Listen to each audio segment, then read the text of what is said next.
Сайн бацхан өрхөм үзэгчтэй студ 4 ярилцлагын нэвтрүүлэг маань үзэгч та бүхэнд шинэ дугаараа хүрэхэд бэлэн боллоо. За бид энэ удаад нэвтрүүлгээрээ эрүүл мэндийн яамны нийгмийн эрүүл мэндийн газрын дарга хатагтай ганц цэцгийг үзэгч та бүхэнтэй уулзуулж байна. Танд өнөөдрийн мэндийг хүргэе.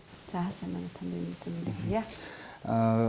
Би таныг танилцуулахдаа эрүүл мэндийн яамны нийгмийн эрүүл мэндийн газрын дарга гэж танилцууллаа тийм ээ. Тэгэхээр хоёулаа ярилцлага нийгмийн эрүүл мэндийн газар гэдэг энэ газар маань бас яг ямар чиглэлээр үйл ажиллагаа явуулдаг талаар үзэгчдийн товчхон мэдээллийг өгөөд ярилцлага эхлэе гэж бодож байна. За ер нь бол одоо дэлхийн нийт бол одоо өвдсөн хойно биш өвдгөөс нь өвдсөн сэргийлье гэдэг энэ чиглэлээр бол эрүүл мэндийн салбар бол явж байна. Энэ эрүүл мэндийн салбарын өвдсөн хойно биш өвдгөөс нь өвдсөн сэргийлье гэсэн энэ том агуулмжтай энэ салбар бол ерөнхийдөө нийгмийн эрүүл мэндийн салбарт ороод явж байгаа. Тэгэхээр энэ дээр бол одоо халдварт бус өвчнөөс сэргийлэх, халдварт өвчин, орчны эрүүл мэнд гэдэг бүхэл асуудлууд бол ерөнхийдөө орно. Эрүүл мэндийн боловсрол, хүн орчны эрүүл мэнд гэдэг маш олон асуудлыг эрүүл мэндийг дэмжих гэдэг олон асуудлыг багтаасан ийм цогц том салбар байгаа. Тэгэхээр өнгөрөх 2017 оныг эрүүл мэндийн яам нийгмийн эрүүл мэндийг дэмжих жил болгож зарласан. Тэгэхээр яг энэ одоо яг нийгмийн эрүүл мэндийг дэмжих жил болгож зарласныхаа хүрээнд бас нэлээдгүй том ажлуудыг хийж хэрэгжүүлсэн болов уу гэж байна. За магадгүй бас бидний ярилцлага үзээ сууж байгаа үзэгчд маань одоо хүрээгүй мдээгүй тэр зүйлүүд нь байх юм бол хоёлаа нэг өнгөрөх оныхоо хийж хэрэгжүүлсэн томоохон ажлуудаасаа бас нэг мэдээллийг хүргэе тийм ээ. За эрүүл мэндийн яам 2017 оныг бол нийгмийн эрүүл мэндийг дэмжих чиглэл болгон зарласан. За энэ жилийн хүрээнд бол бас нэлээд олон ажлуудыг бас өнгөрсөн хугацаанд хийж гүйцэтгэлээ. За бодлогын хүрээнд бол нэг 3 том хуулийн дээр бол ажиллаа. Тамхины эргэлтийн тухай хуулинд бол ямар ч гэсэн нэмэлт өөрчлөлт орууллаа. Зээрээс нь хүнс бажуулалтын тухай хуулинд бол ажиллаад явж байна. За мөн элх балчир хүүхдийн хоол тэжээлийн хуулийн дээр бол өнгөрсөн хугацаанд бол ажиллаа. За 5 том үндэсний хөтөлбөр дээр бол ажиллаа. Нэгдүгüрт нь орчны эрүүл мэндийн үндэсний хөтөлбөр батлаа. Хоёрдугаарт нь халдварт бус өвчнөдөө тэмцэх үндэсний хөтөлбөр, мөн халдварт өвчнөдөө тэмцэх үндэсний хөтөлбөр, тавдугаарт нь бол бас бид эрүүл мэндийг дэмжих сан гэсэн энэ үндсэн үйл ажиллагааг бол бас сэргээлээ. За мөн их хүүхэд нөхөрчгүй эрүүл мэндийн үндэсний хөтөлбөрүүд бол ерөнхийдөө ямар ч байсан бид нэг ийм газрын зурагтайгаар 5 үндэсний том хөтөлбөртэйгээр явъя гэсэн энэ газрын зураг гаргацсан явж байна. Энэ хөтөлбөрүүдээ дагаад бид одоо хэрэгжүүлэх төлөвлөгөө гаргах хэрэгтэй. Энэ төлөвлөгөөнийхөө дагуу ерөнхийдөө ажиллана гэж зорилгоо тавиад бол явж байна. Үндсэн яг 5 хөтөлбөрүүдийн хэрэгжилтийн үр дүн ямар шиг төвшөнд байгаа вэ? Одоогор бол бид яг төлөвлөгөөн дээр бол ажиллаад ерөнхийдөө явж байгаа. Яг одоо хавдарт өвчнөд холбоотой бас мэдээллээр гэх юм бол элэг бүтэн Монголаг аян маань бас 7 дахь жилдээ нэг шиг болсон тийм ээ. Тэгэхээр яг энэ аяны хүрээнд иргэдийн мэдээлэл авах ч гэдэм. За магадгүй бас урьдчилан сэргийлэх чиглэлээр нэлээдгүй өөрчлөлт орсон болов уу гэж бодож байна. За ер нь Монгол Улсын засгийн газар 2016-аас 20 оны хөтөлбөрт бол элэг бүтэн Монгол үндэсний хөтөлбөрийг баталж хэрэгжүүлнэ гэсэн заалт бол орсон байгаа. За энэ заалтын дагуу бид элэг бүтэн Монгол үндэсний хөтөлбөрөөр ямар ч гэсэн засгийн газар батлуулсан. За энэ баталсныхаа хүрээнд бол нэлээд олон ажлуудыг хийсэн. За яагаад элэг бүтэн Монгол хөтөлбөрийг хийх болсон юм бэ гэхээр ерөнхийдөө энэ Монгол улсад одоо статистик мэдээ харах юм бол нас баралтын тэргүүлэх шалтгаанд бид нэгдүгээр зүрх судасны өвчлөл орж байна. За хоёрдугаарт нь бол хавдрын өвчлөл орж байна. За гуравдугаарт нь осол гэмтэл орж байна. Шалтгаантай байна тий. За тэгэхээр бид нар яагаад элэг бүтэн Монголыг өнөөдөр Монгол улсын засгийн газар хэрэгжүүлээ гэхээр энэ хавдрын нас одоо хавдрыг ингээд үзэх юм бол хувь нь 40% нь бол илгэний хавдар байна. 16% нь бол хотоодны хавдар байна. Цаашаа мөн умаа хүзүүний хавдар бас дараагийн асуудалд бол биднэрт орж ирэх нэг 8 орчим хувьтай байж байна. Тэгэхээр хамгийн их эзэлж байгаа хавдар маань илгэний хавдар байна тий. Тэгэхээр энэ илгэний хавдрын шалтгаан гол юу байна вэ гэхээр BC вирус байгаа. Ерөнхийдөө 50 орчим хувь нь бол C вирус байна. Тэгэхээр за ямар ч байсан бид энэ хөтөлбөрийг дэмжих юм бол энэ хавдрын нас баралтыг бол бид одоо бариад авах боломж байна. Дараад нь хотоодны хавдар дээр бол одоо бид өдөртөмжин дээр явж байна. Цаашдаа бол хотоодны хавдрыг бол барьж авч байна. Авна. Монгол улс бас харамсалтай нь одоо хотоодны хавдрын нас баралтаар бол дэлхийд одоо хамгийн их одоо өвчлөлөөр бол нэгдүгээр байранд бол орцсон явж байна. насваралтаар бол нэгдүгээрээр нь өвчлөөр бол хоёрдугаар байранд орсон явж байна. Тэгэхээр энэ дээр бол бид бодлогоор бол энэ элэг бүтэн Монгол хөтөлбөр гэсэн энэ хөтөлбөрийг бол хэрэгжүүлсэн. Энэ дээр бол Монгол Улсын засгийн газарч ажилласан. Дээрээс нь энэ олон төрлийн бас байгууллагууд маш олон энэ эмч мэрэгчлэнүүд мэрэгчлийн эмчнэр маань ороод энэ бол маш олон дээрээс нь нийгэм хамгаалалт хөтөлбөрийн ам бол бас үүрэг оройлтод оролцсон. Энэ бол маш том хөтөлбөр болсон. Энүүгээрээ бид бас дэлхийд дахиад ялангуяа дэлхийн эрүүл мэндийн байгууллага бол Монгол Улсын одоо засгийн газрыг бол сайшаасан. Тэгэхээр энэ элэг нэг одоо шалтгааныг барьж аваад цогц менежментээр ингэж шийдэж болж байна. Энийг Монгол Улсын засгийн газар хийж чадлаа гэсэн нэлээд бас ийм амжилттайгаар бол бид энэ элэг бүтэн Монгол хөтөлбөрийг явж байгаа. За ер нь бол Монгол Улсын хувьд ингээд бид нар өвчлөлөө ингээд харах юм бол нийт өвчлөлийн 77% орчим хувь нь бол хадвар тус өвчний шалтгаантай өвчнүүд их эзэлж байгаа. Өөрөөр хэлбэл энэ өвчнөөс хүмүүс хамгаалах боломжтой гэсэн. Ингээ харах юм бол энэ 77% дээр л бид нар одоо ажиллах хэрэгтэй учраас нийгмийн эрүүл мэндийн асуудал гэдэг бол тулгымцсан асуудал болоод явж байгаа. Саяхан бид бол одоо Дэлхийн эрүүл мэндийн байгууллага, нэгдсэн үндэсний байгууллагаас бол техникийн тусламж аваад энэ Монгол улсад байгаа энэ өвчлөлтөд бид нар ямар байдлаар тэмцвэл яаж одоо эдийн засгийн тооцооллыг гаргаж өгөөч гэж урьсан. За энэ эдийн засгийн тооцоолол дээр бол бас нэлээд том баг ирж ажилласан. За ингээд энэ ажиллахад ямар ч байсан нэг 4 үндсэн чиглэлээр ажиллах юм бол та нар одоо энэ зарцуулж байгаа нэг төгрөгийг 16 дахин одоо хэмнэх боломж байна гэсэн энэ тооцооллыг бол биднэрт гаргаж өгсөн. За нэгдүгээрт нь бол ямар ч байсан тамхитай тэмцэх хэрэгтэй байна. За хоёрдугаарт нь архины хэрэглээтэй тэмцэх хэрэгтэй байна. За гуравдугаарт нь бол давсны хэрэглээтэй тэмцээч. Тэгэх юм бол энэ гурав дээр ажиллаад явчих юм бол та бүхэн бас энэ өвчлөлийг бууруулах боломж байна гэсэн биднэрт бол зөвлөмж өгсөн. За өнөөдөр бас ингэ ярих юм бол ер нь давсны хэрэглээг авах юм бол Дэлхийн эрүүл мэндийн байгууллагаас 5 граммаас доошгүй давсыг хэрэглэх ёстой гэсэн зөвлөмжийг өгдөг өдөрт. Тэ 5 грамм гэхээр яг ямар хэмжээтэй юм бэ гэхээр нэг цайны албаг давсал гэсэн үг шүү дээ. Тэгэхэд одоогийн байдлаар бол Монгол улсыг бид нар судалгаа хийгээд үзэхээр 11.2 дундчна. Өөрөөр хэлбэл 2 дахин илүү байна гэсэн үг шүү дээ. Тэгэхээр энэ бол ердөөсөө энэ давсыг их хэрэглэхээр ямар бол одоо өвчлөлийн эхлэл болоод байгаа юм бэ гэхээр за зүрх судасны өвчлөл тий дээрээс нэмэгдээд ходоодны өвчлөл байна. Ходоодны хордоо төр бас энэ хеликобактерийн амьдрах орчин бол энэ давстай холбоотой. Тэгээд дээрээс нь тамхины асуудал бол бас ходоодны хавтар руу орж ирнэ. Тэгэхээр энэ өөрсдөөсөө шалтгаалаад одоо бас Дэлхийн эрүүл мэндийн байгууллагын бас нэг судалгаа хэлмээр байна л та. За хүн амын ингээд нийт одоо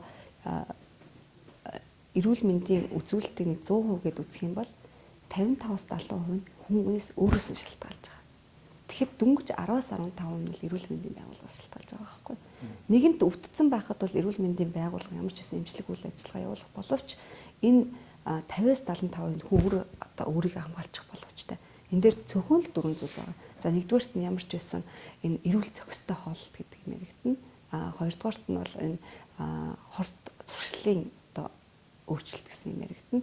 Энэ дээр арх хэрэглэхгүй байх хэрэгтэй, тамхи хэрэглэхгүй байх хэрэгтэй, мансуурах бодис хэрэглэхгүй байх хэрэгтэй гэсэн энэ асуудал ярина. За гуравдугаарт нь бол хөдөлгөөн. Өдөрт нэг 30 минут хөдөлж очил гэж одоо ерөнхийдөө олон улсын байгууллагаас л зөвлөж байгаа.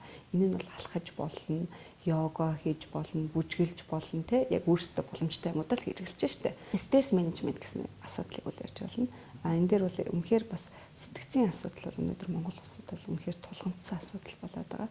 Хамгийн сүүлийн үе одоо сургуульд суурилсан судалгааны дүн танилцуулах юм бол өнөөдөр 13-аас 15 насны хүүхдүүдэд хийсэн судалгааг харах юм бол 9 хүүхэд тутмын нэг нь амиа орлох тухай бодож байсан байна. Тэ энэ бас аюултай тоо байгаа байхгүй.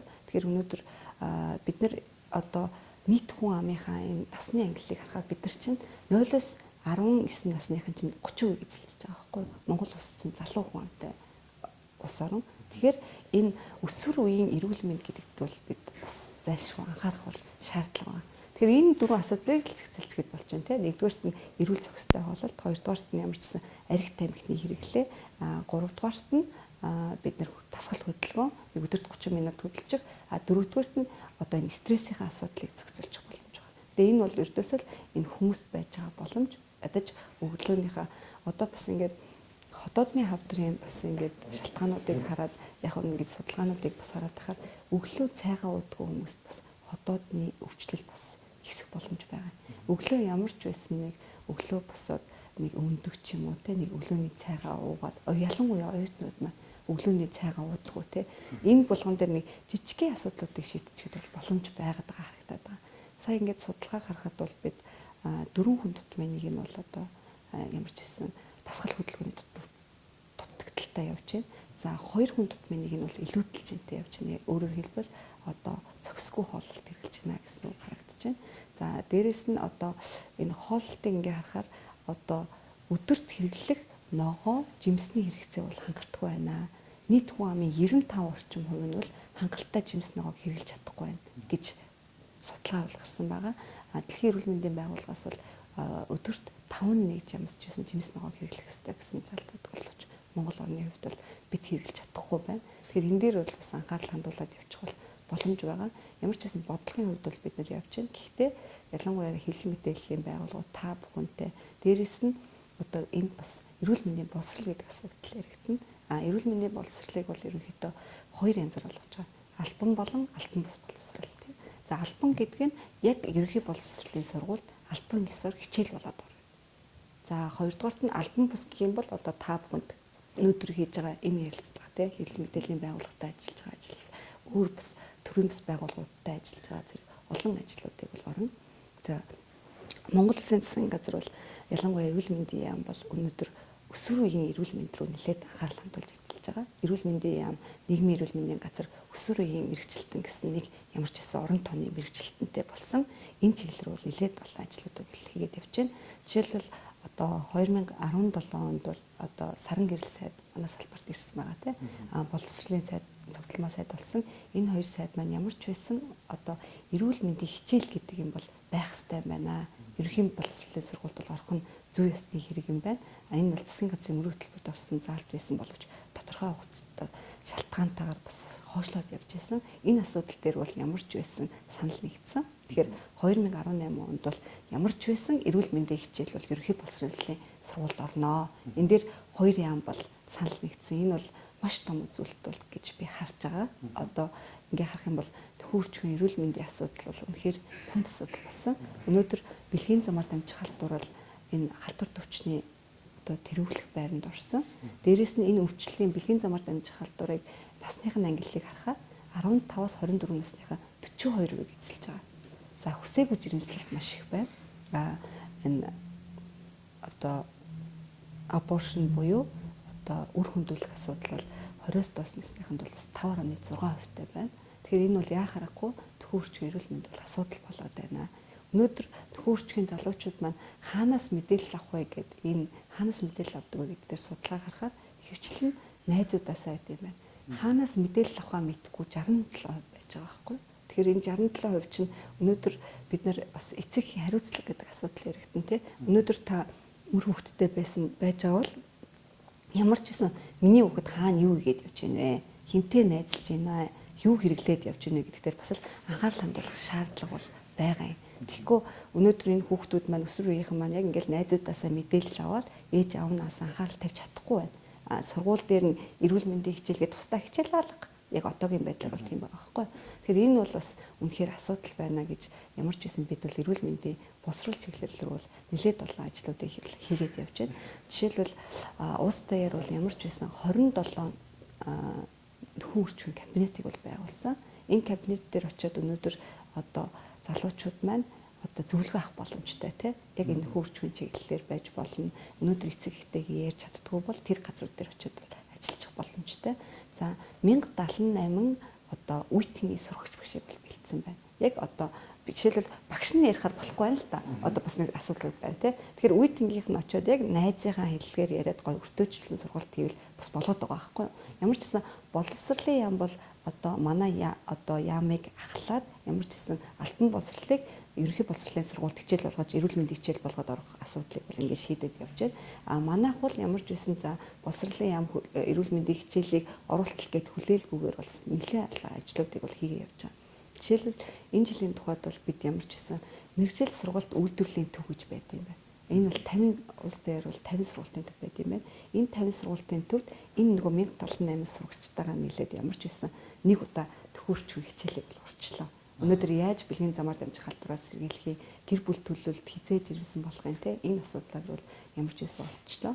За 100 гаруй ерөнхий боловсролын сургууль байт юм байна. Энэ дээр ямар ч байсан 50 сургуульд бол өнөөдөр байдлаар бол орчихлоо гэж хэлбэртэй ороод тэгээд сургууль болгонд нэг багш байна. Одоо эмч байна. Эмч байт юм байна. Нэг эмч байт юм байна. Тэр эмч нарт ямар ч байсан CD-гээр за энэ нэг нөхөн үрчгийн боловсрол гэж нэг юм байдیں۔ Ингэж заах хэрэгтэй гэсэн CD-г бол ямар ч байсан өчлөө. Тэр багшд маань эмчт маань зав болтох юм бол ямар ч гэсэн заачих боломжтой. Энэ мэтчлээ яг эрүүл мэндийн яам бол бас ажлуудыг хийгээд явж байна. Энэ бол мэдээж маш том ажил байна. Нөхөн үрчгийн тал дээр бол залуучуудын мэдлэг боловсрол заавч байгаа мэдээллүүд бас хангалттай бус байдгаас үүдээд та бас сая тоо баримтыг нь хэллээ. Бас нэлээд өндөр үзүүл. За нөгөөтэйгөө бас яг нөгөө ямар ч одоо хавдрын төрлийн ер нь ямар ч өвчлөөс урьдчилан сэргийлэх тал дээр ярьсан таны зүйлүүдийг эргээд ингээд бодоод үзэхэд бид мэддэггүй биш. Мэддэг зүйлүүд. Харин түүнийг дадал болгож хэрэгжүүлж хийж чадж гэнэ үү гэдэг асуудал бас яг эргээд хөндөгдөж байна л да. Тэгэхээр мэдээж яг одоо давсны хэрэглээ хязгаарлагч байт юм уу эрүүл зүй хооллох хөдөлгөөнтэй байх гэх зэрэг эдгээр зүйлүүдийг өөрийн амьдралдаа дадал хэвшил болгохын тулд бид яг юунаас эхлэх ёстой юм бол. Тэгэхээр ер нь ингээд хамгийн их харахаар ингээд юм байна. Олон улсын судалгаанууд байт юм байна те. За яг энэ дадал хэвшил энэ одоо юмыг хизэнээс яаж суулгах ёстой юм бэ гэхээр аль болох бага наснд суулгавал энэ ингээд тогтчихдээ юм байна. Жишээлбэл одоо ингээд харъя л да 0-5 насны хүүхдийн шүдний өвчлөлийг бас энэ судалгааг харлаа. Тэгсэн чинь 96% нь бол шүдний асуудалтай байна. Ямар нэгэн орхиоцсон шүдтэй байна гэсэн үг тийм. Тэгэхэд Япон улсад алга. Ердөөсөө шүдний асуудалтай хүүхэд алга. Тэгэхэд яадаг вэ гэхээр аав ээж нь ерөөсөө анх төрснөөс нь хойш төрлөө шүдийг өөрөө угаагаад өчтдөг юм байна. Дараад нь заавал одоо чихэртэй эмээдүүд шүдээ угаад, ингүүл шүдээ угаад гэдэг бүр ингээд тэр хүүхдэд ердөөсөө энэ шүд угаах гэдэг юм бүр хөвшил болсон байгаа байхгүй. Тэгэхээр энэ ерөөсөө л аав ээжийн асуудал. Өнөөдөр яг хүүхдэд төрснөөс ахуулаад хүүхдэд зөв хөвшил болгох хэрэгтэй байна. Бид нэр хүүхдүүдтэй үнэхээр бас анхаарал тавих шаардлага байгаа юм. Үнэхээр за хүүхдэд төрлөө одоо анхны шүд гарлаа, шүдийг угаагаад тэр хэрэглэх багчууд нь зөндөө байж байгаа. Шүдээ угаагаад ирчих хэвээр. Энэ дээр тэгэхээр биднэрт бол бас хэцүү байна л да. Өнөөдөр бас нийгмийн асуудал ямар байгаа вэ? Хүүхдэд яаж анхаарал тавьж байгаа вэ гэдэг. Тэгсэн ч гэсэн бид бол одоо хүн болгон эцэг их болно. Тийм учраас төхөөрчгүй эрүүл мэнд бол бас чухал байна. Энийг бид нар ямар ч гэсэн засгийн газрын тухайд бол ямар ч гэсэн албан боловсролоор бол хангаад өгч нь. Гэхдээ эцэг эхүүд маань бас анхаарлаа үнэхээр хандуулах шаардлага байна. Би бас өчтөр гэхэд бид одоо хууль зүйн дотоод хэргийн яамтай бас одоо Колумба хөтөлбөр гэдэг бас энэ хөтөлбөрийн анхан шатны номыг хэвлээд сургалтыг явуулж байна. Бас сүүлийн үеийн судалгааг харсан 9 хүүхэд тутмын нэг нь бас мансууруулах бас хэрэгжилж үтсэн байна. Тэгэхээр энэ бол асуудал байна. Хэд орчим насны 13-аас 15 насны хүүхдүүдэд хийсэн сургууль зурсан судалгаагаар хийсэн. Тэгэхээр энэ бол үнэхээр бас хууль зүйн дотоод хэргийн яамтай хамтраад бид нар ажиллаж байгаахт бол үнэхээр асуудал байна. Энэ дээр анхаарал хандуулах тий. Тэгэхээр өнөөдөр энэ бас л эцэг одоо хүүхэд маань бас сонирхож одоо янз бүрийн байдлаар өнөөдөр интернет цахим орчин ямар байгаа вэ? Хууль зүйн дотоод хэргийн яам бол ямар ч байсан энэ цахим орчин дээр бид нар яах вэ гэдэг дээр бол ярилцж байгаа. Бидний тухайд бол бас энэ эрүүл мэндийн боловсрол ялангуяа энэ ээж аав маань анхаарлаа хүүхдүүдтэй хандуулгаач. Өнөөдөр тэр хүүхдэд чигтгэхэр одоо та бид нар ингээд ярихлаар өг нь бол ингээд бас боломж харагдаад байгаа байхгүй яа гэвэл өнөөдөр хөдөлгөөний асуудал дээр анхаарал тавиад эхлэх юм бол тэр хүүхдэд одоо өдөрт нэг ээж аав нь анхаарал тавиад за минийх өнөөдөр чи нэг ийм дугууланд явчих тий одоо жишээлбэл балетын дугууланд яв эсвэл тэр одоо зарим эрэгтэй хүүхдүүд нь жудоо ч юм уу ямар юмд яв тий тэгэх юм бол энэ ингээд одоо бусад хүүхдүүдтэй нийлээд арх тар суугаад мансууруулах бодис руу татагдах магадлал бага болчихж байгаа. Ингээд нэгдүгээрт нь бол тэр хүүхэд хөдөлгөөнийхөө дутагдлаас эвэлж байна. Хоёрдугаарт энэ бусад хорцчлуудаас өөрийгөө хамгаалах боломж байна. Гуравдугаарт нь стрессийн менежмент. Өнөөдөр дасгал хөдөлгөөн хийгээд явахдаа одоо ингээд та гэсэн дасгал хөдөлгөөн хийдэг байх тийм. Ингээд хийхээр нэг одоо эндорфин гэдэг аз жаргалын гормон ялгардаг шүү дээ. Физик хугацаанд ингээд нэг гоо сэтгэл зэрэгэд би бол жишээлбэл одоо ингээд фитнесээр явхаар ингээд фитнест явчаад гарангууд ингээд сэтгэл амар сэрэгдэг байхгүй. Тэгэхээр тэрийг хийж ижил тэр хүн одоо мэдрэн шүү дээ. Тэр ээж аав нь ямар нэг юмар тэр нэг за би эсвэл энэ спортоор явж байгаад ийм авраг болно ч гэдэг юм уу те. Энэ хүүхдүүдэд энэ ямар ч үсэн эцэг эхийн энэ нэг хандлага байгаасаа гэж одоо бас Монгол улсын иргэний хувьд бол би бас одоо бодож явдیں۔ Ер нь бол энэ эцэг эхчүүд маань нэгэнт хүүхэд төрүүлсэн бол бас Монгол улсад эрүүл боловсралтай иргэн бэлтжих ёстой шүү дээ. Тэгэхээр энэ дээр хүүхдэд анхаарал насанд хүртэл анхаарал тавих л ёстой. Мэдээж эх орны ирээдүй бол одоо хүүхэд багчаа тийм ээ. Тэгэхээр таны ярианаас бас сая сонсож байгаа зөвхөн шүдэн дээр л гэхэд асуудалтай 96% гэдэг бол энэ бол бас маш өндөр тоол та. Тэгээд одоо цаашаа шүднээс гадуур ямар одоо өвчлөлүүдээр занхилж байгаа гэдгийг бид мэдэхгүй шүү дээ тийм ээ. Тэгэхээр эцэг эхчүүд бол мэдээж бас яг хүүхдийнхаа зөв хүн болгож хүмүүжлийн тал дээр ч тэр эрүүл мэндийн тал дээр ч тэр маш өндөр мэдлэгтэй байх шаардлагатай болчиход байна л та. Тэгэхээр эцэг эхчүүд маань бас өөрсдөө мэдээллүүдийг хангалттай авч чадж байгаа болоо. Одоо жишээ нь яг эрүүл мэндийн яамны нийгмийн эрүүл мэндийн газрын зүгээс одоо энэ чиглэлээр мэдээллүүдийг хэрхэн яаж одоо иргэдэд хүргэж байгаа вэ? За энэ дээр одоо өв нь хэрэв боломж байвал тэр эцэг эхчүүдийг ихэд баг багаас нь сургахжуулах ямар байгаа. За тэгэхээр тэр нэгд одоо ингээд одоо баг байж байгаа хүүхдүүдэд ямар ч гэсэн бид нэр алтан боловсролыг эрүүл мэндийн хичээл орё гэдээ ингээд явж байгаа тий. За тэр эцэг эхчүүдэд хандсан одоо ямар чиглэл вэ гэхлээр одоо яхахгүй л хэвлэл мэдээллийн байгууллага болчихж шүү дээ тий. Тэгэхээр бид нар 2017 онд бол эрүүл мэндийг дэмжих сан гэсэн энэ санг бол сэргээсэн байгаа. Энэ сан яах ёстой вэ гэхээр эрүүл мэндийг яг энэ өрчлсөн сэргийлэх чиглэл рүү олон нийтийг хавцах одоо сургалт сурчлагаа хуулан таниулах энэ ажил руу явж байгаа. За 2017 оны тухайд бид яг анхан шатны байгууллагууд руу нэлээд хандсан. Жишээлбэл өнөөдөр 3 дахь шатлын эмнэлгүүд бол маш ачаалттай байна тий. Одоо энэ яг улсын төрөлцсөн 3 дахь шатлын эмнэлгүүд бол нэлээд том ачаалттай явж байна. Анхан шатны байгууллага гэхэд чинь бидний мэддэг үрхийн эмнэлэг. Дараад нь аймаг нийслэлийн эрүүл мэндийн газрууд байж байна тий. Тэгээд манай энэ дэшээ явж штэ. Тэгэхээр энэ чиглэлүүд рүү ямар ч байсан 2017 онд бол бид аймаг нийслэлийн бүх эрүүл мэндийн газрууд руу дүүргийн эрүүл мэндийн төвүүд рүү ямар ч байсан энэ урьдчилан сэргийлэх чиглэлээр ажиллаач. Яагаад гэвэл энэ шат руу нэлээд их хүмүүс очиж штэ тий. Тийм очиж ажиллаач гэдэг бол ямар ч гэсэн тус бүрд 8 сая төгрөгийг ямар ч гэсэн энэ сангаас бол хуваарлсан байгаа. Яг энэ сургалт сурталчилгаанд руу ажиллаач. Дараад нь өрхийн эрүүл мэндийн төвүүд байна. Өрхийн эрүүл мэндийн төвүүд чинь нөгөө бүх ингээд одоо нөгөө бүртгэлүүд гэдэг юм ба штэ. За энэ өнөөдөр манай дүргт хороонд хитэн хүүхэд байна. Хитэн ах мадастан байна. За хитэн залуучууд байна. Энэ бүгд байж байна тий. Тэгэхээр та хэд маань энэ лүүгээ ажиллаач сургалт сурчилгаа. За энэ байж ивэл эхлээд ямар ч үсэн за ийм өвчнүүдээс урьдчилан сэргийлэх хуулан таниулах юмаа хийчлээ. За урьдчилан сэргийлэх үзлэгт энэ урьдчилан сэргийлэх үзлэгийг үзээч, үзүүлээч. Боломжтой юм нөхцлүүдийн одоо үнгүү авах боломжтой юмнуудыг аваад үзүүлээч гэсэн чиглэлээр ажиллаач гэд бас өрхийн эмнэлэг тус бүрт бол 8 сая 50 мянган төгрөгийг бол 2017 онд бол бид хуваарлсан байгаа.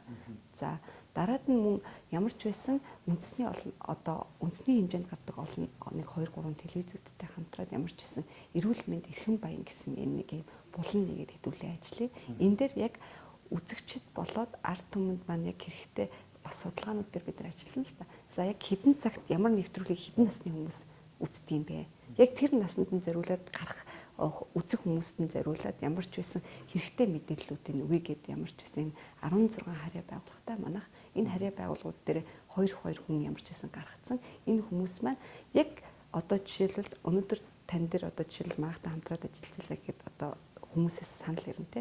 Би энэ хотодны хавьд талаар мэддэгтэй баймаар байна. Биенээс сэргийлэхэд бол яах вэ?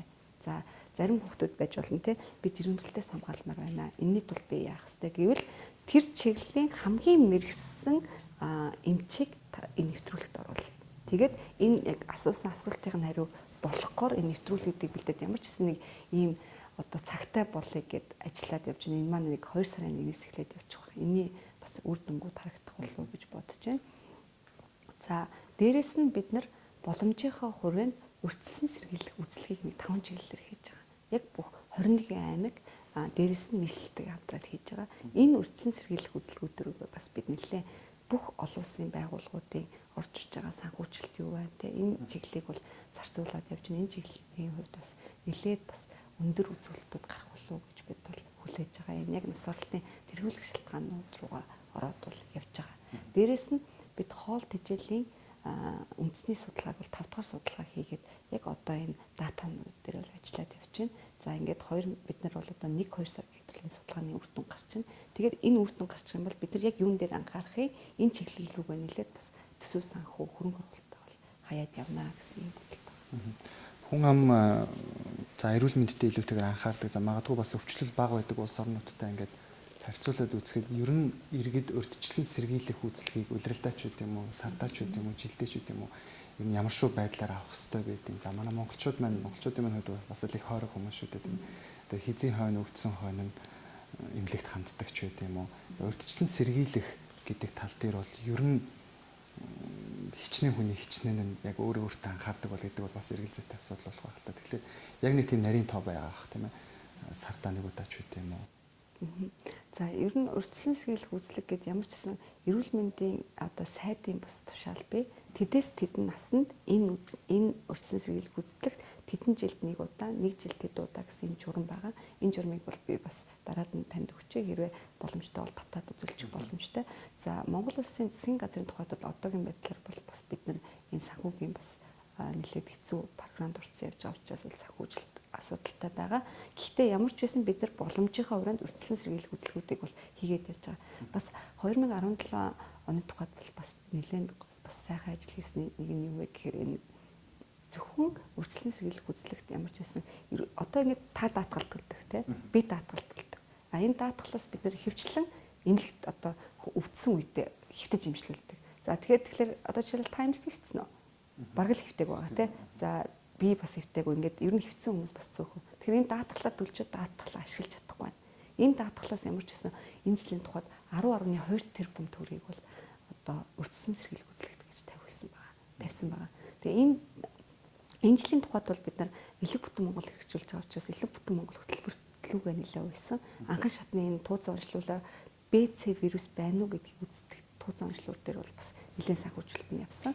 За 40, 45, 50, 55, 60, 65 гэсэн насанд 50 мянган вакцинд бол үнэгүй амрагдах боломжтой. Одоо өнөөдөр зургт үзээд сууж байгаа хүмүүс маань бас 40, 45, 50, 55, 60, 65 настай хүн байх юм бол та даатгалаараа үнгүүгээр 50 мянган төгрөгийн вакцинд орох боломж байгаа. Энэ нэг 3 ангиллалтайгаар явж байгаа. За мөн улирал тутам 164 мянган төгрөгийн одоо үзлэгт бол орох боломж бол байгаа. Тэрийгээ бас энэ яг одоо ер нь бол даатгалч нь бол хуучин бол хөдөлмөр нэг Монголын яамд байлаа шүү дээ. Нэг Монгол хөдөлмөрийн яамд байсан. Одоо бид нар эрүүл мэндийн даатгалаа ямар ч гэсэн эрүүл мэндийн яам маань өөр авсан. Энэ даатгалын сан маань ганц үлдэгдэлтэй байдагсан. Хүмүүс энэ даатгалаа бүрэн ашиглахгүй байгаасан байхгүй. Тэгэхээр энэ даатгалыг бас яг одоо тодорхой хэмжээнд одоо үлдэгдэлгүйгээр энэ эмнэлгийн тусламжийн чиглэл рүү зарцуулаад явах юм бол манай бас ард иргэд маань ирж байгаа үйлчлэгээ илүү сайжрах болов уу гэж бол бас бараг хараад байгаа. Жишээлбэл одоо энэ жилийн тухайд бол бид ялангуяа өрхийн эрүүл мэндийн төвлөрүүгээ нэлээд одоо анхан шатны байгууллага руу нэлээд ажлыг одоо зарцуулъя гэж бодож байгаа. Жишээлбэл өнөөдөр гэрээр эргэлтийн одоо тусламж үйлчлэгийн толгойд даатгалаас санхүүжих боломжийг бол бас ганц хоёр одоо зүйл залтаар бол нэмсэн байгаа.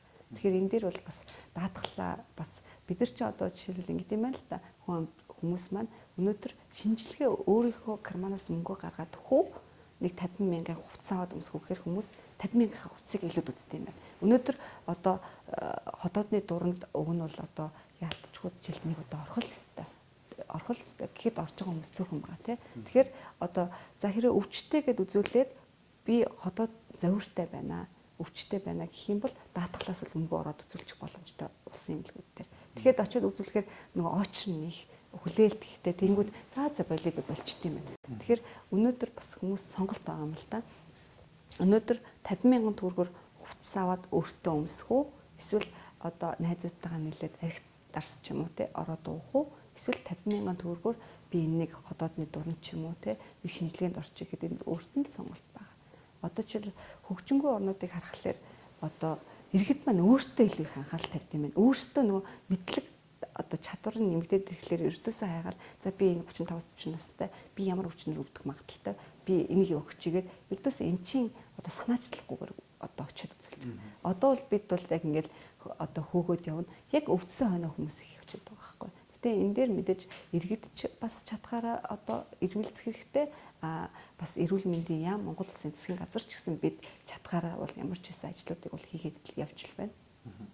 Хэвлэл мэдээллийн байгууллагатай хамтраад за ер нь бол одоо баг иргэдээ эрүүл байгаач гэдэг одоо уриалгыг гаргаад нэгсэндээ бас Монгол Улсынхаа иргэдийг эрүүл аюулгүй байлгахын төлөө бид бүгд хамтдаа ингээд хамтраад эрүүл мэнд эрхэм баян гэдэг нэвтрүүлгүүдийг бас бэлтгээд үзэгчтэй урьдчилан сэргийлэх мэдээллүүдийг хүргэнэ гэж. За магадгүй бас яг энэ ажлыг хэрэгжүүлэхээс өмнө төлөвлөгөө гаргасан байгаа тийм ээ. Магадгүй бид энэ жилдээ эдгээр ажлуудыг хийж хэрэгжүүлээд бас амжилттай байлаа гэж бодоход ирэх 2019 онд ч үгүй эрүүл мэндийн салбарт гарах өөрчлөлтийг нь юуж харж байгаа вэ? Бид нар бас ингэж юм л та. За ямар ч байсан энэ хэвлэл мэдээллийн байгуул нэлээд олон ажлуудыг ганцхан хэвлэл мэдээлэл биш те.